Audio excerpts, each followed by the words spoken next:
शिव पुराण में गंगा जल को बहुत ज़्यादा पवित्र माना गया है। हिंदू धर्म में गंगा जल के बिना किसी भी देवी देवता की पूजा या फिर धार्मिक या मांगलिक कार्य अधूरा माना जाता है। गंगा के पवित्र जल में स्नान करने से व्यक्ति के सभी पाप दूर होते हैं और मोक्ष की प्राप्ति होती है। इसी कारण से तीज और त्योहारों पर बड़ी संख्या में लोग गंगा जल में स्नान करते हैं और गंगा जल तन, मन और आत्मा को पवित्र कर देता है। बहुत से लोग गंगा जल को किसी पात्र में रखकर अपने घर में लेके आते हैं, लेकिन गंगा जल को किस बर्तन में रखना चाहिए और कहाँ पर रखना चाहिए यह ज़रूर पता होना चाहिए। तो आइए जानते हैं गंगा जल से जुड़े हुए कुछ ज़रूरी नियम और उपाय। गंगा जल विज्ञान के लिए भी बहुत बड़ा चमत्कार है, क्योंकि यह सालों तक बोतल में रहने के बाद भी खराब नहीं होता है।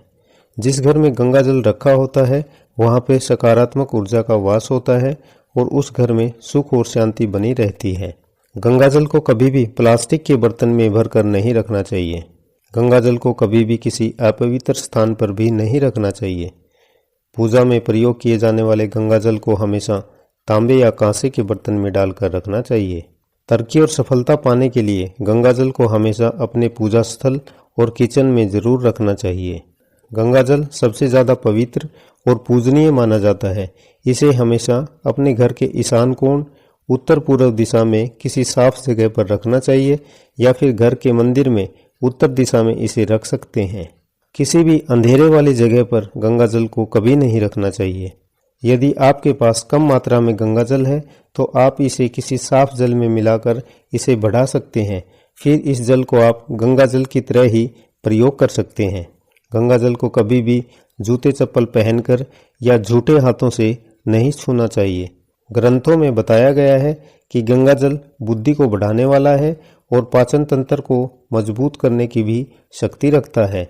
सुबह घर में पूजा पाठ करने से पहले सभी देवी देवताओं को और स्वयं को गंगा जल से जरूर पवित्र कर लेना चाहिए। जब भी गंगा जल को स्पर्श करें उस समय अपशब्द या झूठ बिल्कुल भी नहीं बोलना चाहिए। आइए अब जानते हैं गंगा जल से जुड़े हुए कुछ चमत्कारिक उपाय। रात में बिस्तर पर गंगा जल के छींटे मारकर सोने से बुरे और डरावने सपने नहीं आते हैं। घर परिवार के सदस्यों में कलेश रहता है तो प्रतिदिन सुबह सारे घर में गंगा जल का छिड़काव करना चाहिए। इस उपाय से घर की नकारात्मक ऊर्जा का नाश होता है और घर में सुख शांति का वास बना रहता है। यदि सोमवार के दिन शिव पूजा में आप शिवलिंग पर गंगा जल से अभिषेक करते हैं तो भोलेनाथ जल्दी ही प्रसन्न होते हैं और जीवन से सभी विकार नष्ट हो जाते हैं। यदि किसी व्यक्ति को बुरी नज़र लग गई है तो आप उसे गंगा जल के छींटे मारें, बुरी नज़र का प्रभाव काफ़ी कम हो जाएगा। गंगा जल में इतनी शक्ति होती है कि उसमें गंदा जल मिलाने पर भी उसके भी कीटाणुओं को यह नष्ट कर देता है। हर शनिवार एक लोटे में साफ जल भरें और उसमें थोड़ा सा गंगा जल डालकर यह पानी पीपल को चढ़ाएं। ऐसा करने से शनि के अशुभ प्रभाव खत्म हो जाते हैं। यदि आपके ऊपर बहुत अधिक कर्ज हो गया है या घर में परेशानियां ही परेशानियां हो गई हैं तो आप गंगा जल को पीतल की बोतल में भरकर उसे अपने कमरे के उत्तर पूर्व दिशा में रख दें। ऐसा करने से आपकी सभी समस्याएं बहुत ही जल्द खत्म हो जाएंगी। भगवान महादेव की पूजा में गंगा जल का बहुत ज़्यादा महत्व है।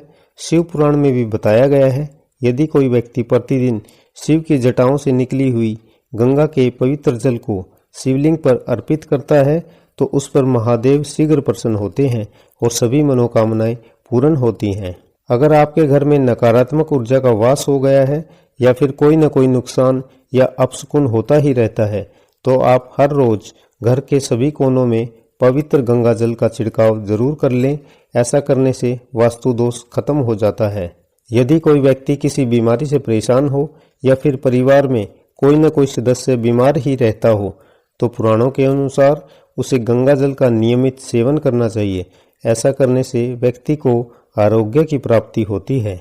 ज्योतिष शास्त्र के अनुसार अगर जीवन में धन और नौकरी से संबंधित बहुत सारी समस्याएं हो तो भोलेनाथ को गंगा जल अर्पित करें।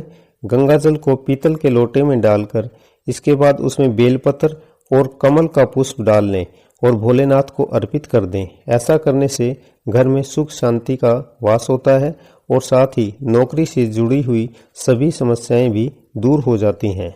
ज्योतिष शास्त्र के अनुसार भगवान शिव को नियमित रूप से गंगा जल अर्पित करना चाहिए। महादेव को गंगाजल अर्पित करने से वह अत्यंत प्रसन्न होते हैं और साथ ही ऐसा करने वाले मनुष्य को मोक्ष और शुभ लाभ दोनों ही प्राप्त हो जाते हैं।